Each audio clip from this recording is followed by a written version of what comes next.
আজকের লাঞ্চে ছিল লাউ তরকারি। লাউ আর মটরশুঁটি দিয়ে একদম মাখা মাখা তরকারি। তার সাথে ছিল গরম গরম মাছের তেল। মাছের তেল দিয়ে কিন্তু ডেলি দেখাচ্ছি আমি। তারপরে ছিল মাছের ঝোল। এটা হচ্ছে ওল দিয়ে মাছের ঝোল। আর আরেকটা জিনিস দেখাচ্ছি, এটা হচ্ছে ফার্স্ট টাইম আমরা খাবো সর্ষে ফুলের বাটা। এখানে পুরোটাই ফুল, এই যে শিলে বাটা হবে। আর একটা রান্না হচ্ছে বেলে মাছের ঝাল এখনও হচ্ছে, টকবক করে ফুটছে উনুনে।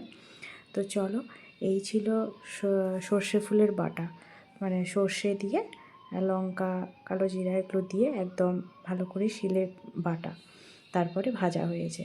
আর এটা হচ্ছে লাউ চুপি ভাজা, তার সাথে বেলে মাছের ঝোলটাও রেডি। এই ছিল আজকের লাঞ্চ মেনু। তো চলো, আজকের লাঞ্চ মেনুটা তোমাদের কেমন লাগলো অবশ্যই জানিও। আবার দেখা হচ্ছে নেক্সট ভিডিওতে। ভালো থাকো, সুস্থ থাকো, এখনকার মতো জানাই টাটা।